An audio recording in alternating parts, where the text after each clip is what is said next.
Hi, Rich Hoffman here. So the Trump inauguration is a wonderful event. I personally look forward to this. I think this thing happening for decades, especially since the last time when Trump was pushed out of office by a coup of our own government and a lot of forces, globalist forces, that wanted to throw him out after this first term, 2016 and 2020. A lot of people didn't think it would ever happen, and here it is. It's happening, and it's very exciting. But a lot of people are soul searching, trying to figure out, well, what happened?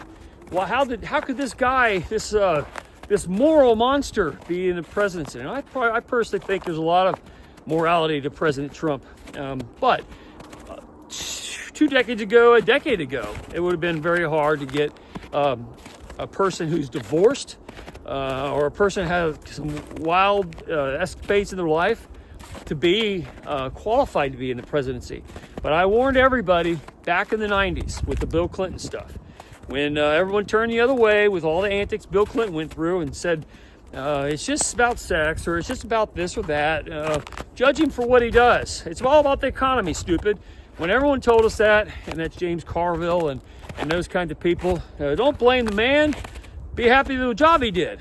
Well, okay, you set a precedent, and now that's where the precedent is. And when you watch some of these confirmation hearings, and especially against Pete Hegseth, when the senators are trying to play the moral card, oh, you should be ashamed of this, you should be ashamed of that, or you drank a beer here or there, just like we saw with Brett Kavanaugh. That is not how. Once you blew that up, you can't play that card again, Democrats. It's just you taught people that, okay, if we can't bring in moral leadership, and it was never really designed to have politicians be our moral bastions like a kingly honor. Humans have had to learn to look at themselves in the mirror and do that as leaders in their families. You don't look to politicians to be your moral superiors. But that's the way people thought of it for a long time. And if you smoked dope in the past and got caught doing drugs as a presidential candidate, when they put forth Obama and were pictures of Obama smoking dope, and Kamala Harris went out there and talked about it on podcasts and talked about it. Once you do that, you just can't go back. Once people learn, if that's what if we're told, don't use politicians as a moral equivalency to value, then once they've turned away from that, then you can't play it in the future. So I warned everybody with Bill Clinton, if you go to the place where you start accepting that kind of behavior in political offices, then you're going to open the door forever, and you're never ever going to be able to return from it to a life that where you can use it as a way to keep other people from getting into politics. You're never gonna win that battle again. So when people were like, well, how could Trump, after he's had 3 wives and all these problems and all these court cases and all this lawfare that we threw at him, how could he still get to the inauguration? And how could he still become president of the United States? What's wrong with people? Well, you taught them.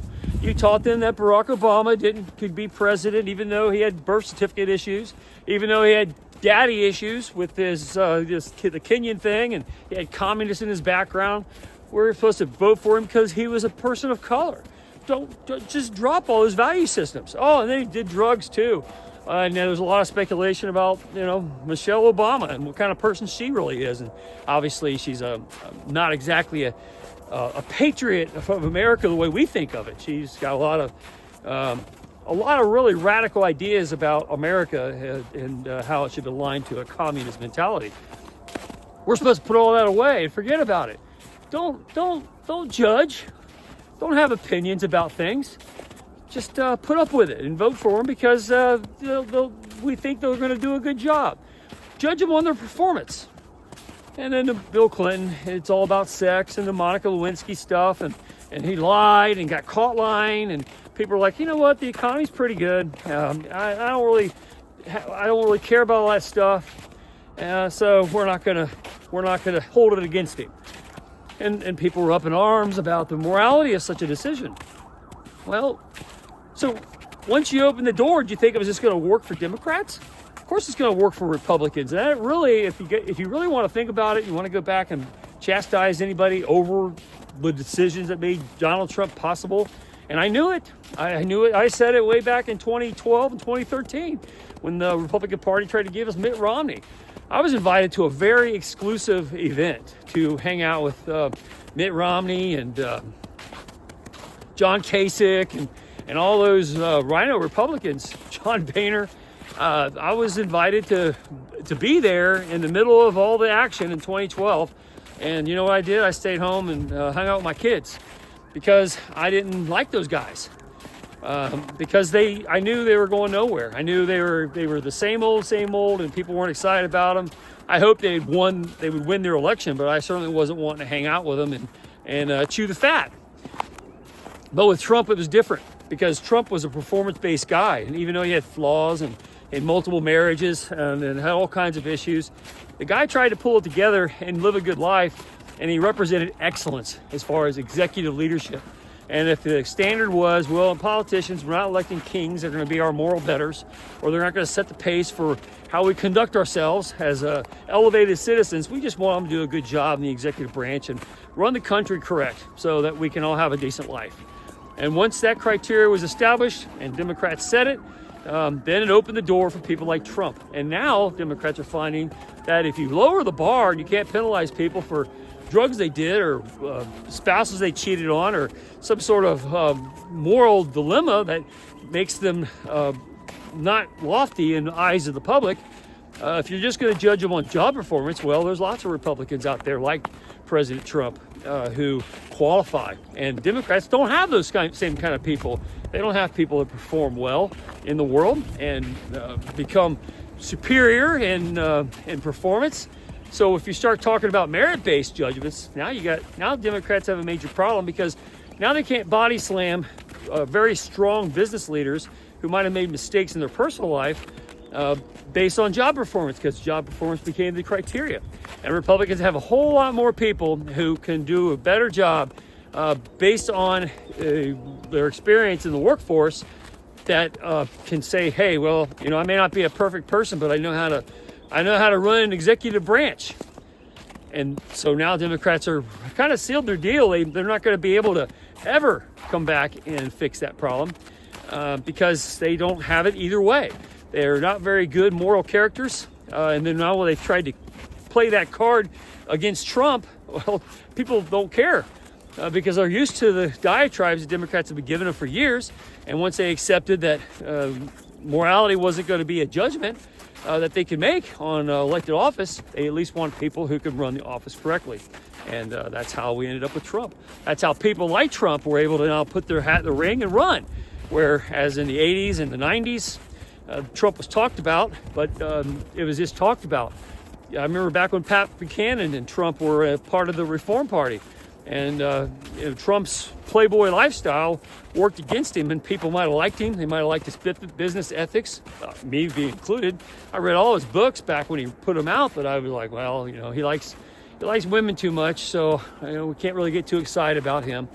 But he's pretty smart, and I like The Apprentice, and he has the ability to make good decisions. It wasn't even a consideration, but after 8 years of Obama and us having to kind of lower the bar so low, well, guess what that did? That made it possible for a person like Trump to be considered of the highest qualifications. And Democrats did that. Democrats made it that way. They opened the door, and now all this other stuff came in, and that's what happens when you lower the bar for anything. So when everybody's upset, not everybody, most people are pretty happy that Trump's now the president. But for everybody who was out there asking questions about how did we end up with Trump, well, you lower the bar and open the door, and now competency became the judgment call. People just want someone who could do a good job, not necessarily someone they can look up to, but someone who will actually fight for them and give them a decent country to live in. That became the standard. And now Democrats can't compete with that standard, which they set themselves. So who's to blame? They can only look in the mirror and be mad at themselves for what they did. Because it's an evolution that took place over a long period of time. And I warned everybody in the 90s that this kind of thing was going to happen if they went ahead and okayed all the things that Bill Clinton did and didn't throw him away because they wanted the economy.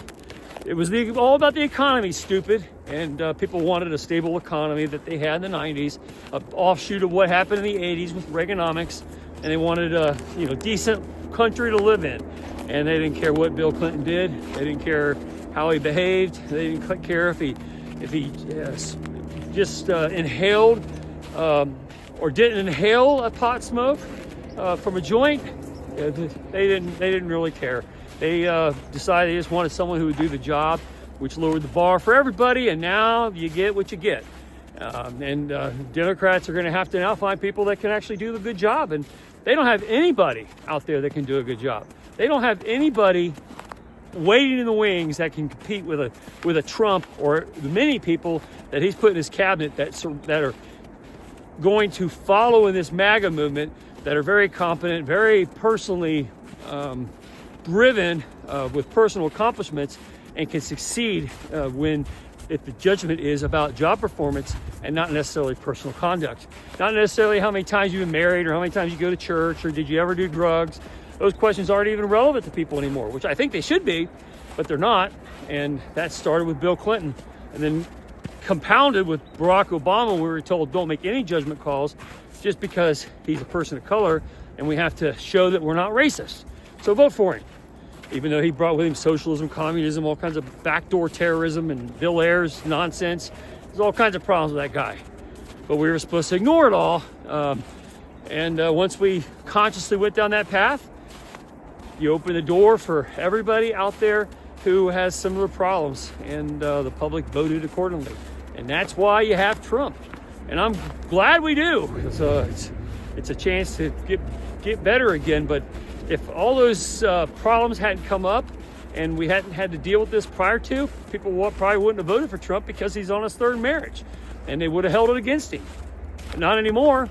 And that's the way it's going to be for probably hundreds of years in the future.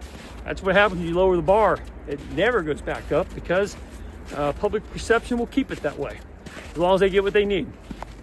And that's just the rules of reality. And it's Rich Hoffman here. Share, subscribe, make tomorrow a better day. If you haven't read my book, The Gunfighter's Guide to Business, I think you'll love it. Anyway, have a good day. See you later.